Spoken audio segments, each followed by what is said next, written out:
আমি যেদিন জামিন করে বাসায় চলে আসি সেদিন আমার ডিভোর্সের 5 মাস চলে এবং তার পরের দিন থেকে জুয়েল আমার বাসায় আসতে থাকে। তখনও আমাদের ডিভোর্স উইথড্র করা হয়নি এবং কোনো রিম্যারেজ করা হয়নি। আমার বাসায় আসতে থাকে এবং ভয়ভীতি দেখিয়ে জোরপূর্বক আমার সঙ্গে স্টে করতে থাকে। আপনারা সবাই বুঝতে পারছেন তো, তাই না? ডিভোর্স উইথড্র হয়নি, আমি তখনও তার ওয়াইফ না, তখন সে আমার সঙ্গে থাকে, আমার বাসায় স্টে করে।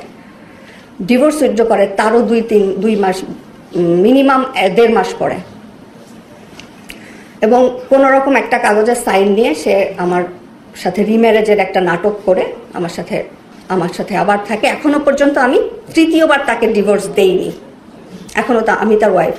আমি আরেকটা কথা বলি, জুয়েলের সাথে আমার পরিচয়টা কিভাবে। জুয়েলের সঙ্গে আমার পরিচয়, জুয়েলের খালাতো ভাই মাহিন, যে ছিল আমার বেস্ট ফ্রেন্ড। দেখাচ্ছি, দিস ইজ দ্য মাহিন। আমার পরিবারের পারিবারিক যে কোনো প্রোগ্রামে সে আসতো, যে কোনো অনুষ্ঠানে আমার সাথে থাকা, আমার সব কিছু ছিল। মাহিনের সাথে যখন আমরা একসাথে আড্ডার ছবি বা আমার পরিবারের বিভিন্ন অনুষ্ঠানের ছবি সে দেখতো, সে জুয়েল সৌদি আরব থেকে এইসব ছবি পোস্ট দেখতো জুয়েলের মাহিনের পেজে, তখন সে আমার প্রতি ফিদা হয় এবং পাগল হয়ে যায় আমার সাথে ইন্ট্রোডিউস হওয়ার জন্য। এবং আমার সব কিছু জেনে সে মাহিনের মাধ্যমে, মাহিন তার সাথে আমাকে পরিচয় করে দেয়, মাহিনের মাধ্যমে পরিচিত হই। এবং সে যখন আমার সাথে পরিচিত হয় তারপর থেকে সে শুরু করে আমাকে ইমপ্রেস করা, যে আমাকে সে বিয়ে করবে, আমাকে সে পছন্দ করে। সে খুব দুঃখী মানুষ, তার ওয়াইফ তাকে ছেড়ে চলে গেছে বাচ্চা কাচ্চা নিয়ে, সে সেপারেটেড।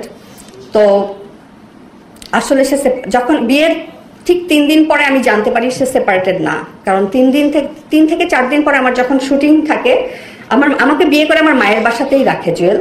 আমার মায়ের বাসা থেকে শুটিংয়ে যাই, দেন শুটিংয়ে যখন একটু রাত হয়ে যায়, আপনারা জানেন শুটিংয়ের আসলে কোনো টাইম টেবল থাকে না, 12টা এক্সিট করে যায়, আমি তখন বাসায় ফিরি, এসে দেখি জুয়েল আমার উপরে খুব রেগে আছে এবং আমাকে তখন সে শুরু করে যে কোনো কাজ করা যাবে না, আমি এখন থেকে যেভাবে বলবো সেভাবে চলতে হবে। আমি আকাশ থেকে পড়ি আসলে, যে লোকটা বিয়ের দিন পর্যন্ত আমাকে বলছে যে কাজ করলে কোনো সমস্যা নাই, তোমাকে জেনেই তুমি একজন অভিনেত্রী, এই জন্য আমি তোমাকে পছন্দ করি, এই জন্য বিয়ে করছি, সো আমার সমস্যা নাই। সেই লোকটা আজকে বিয়ের 4 দিন পর থেকেই আমাকে বলছে যে কারোর সঙ্গে যোগাযোগ করা যাবে না।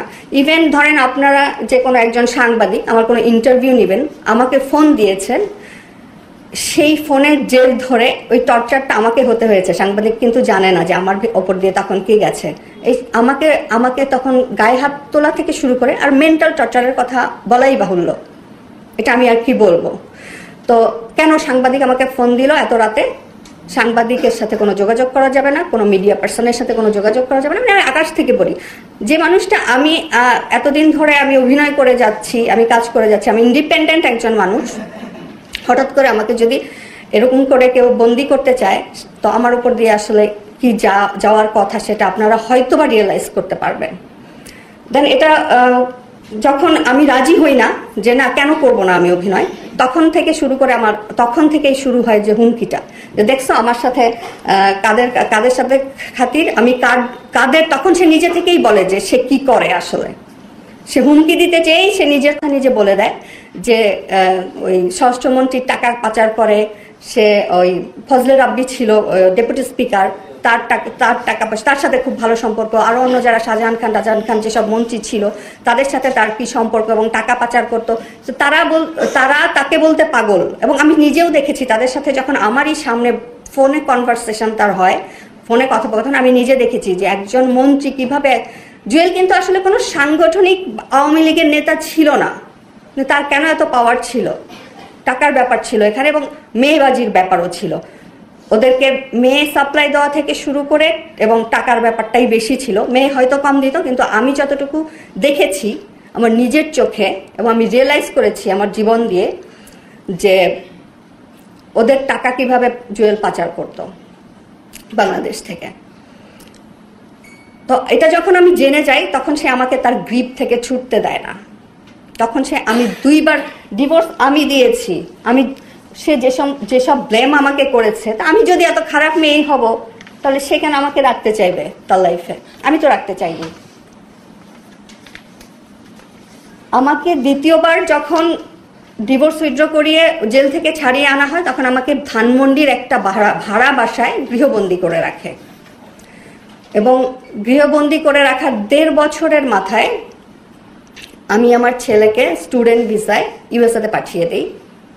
এবং একটা পর্যায়ে জুয়েল তার প্রথম স্ত্রীকে নিয়ে যখন সৌদি আরবে যায়, এটা হচ্ছে 2022 সালের সেপ্টেম্বর মাসে, ওর ওয়াইফকে নিয়ে ও সৌদি আরবে যায়।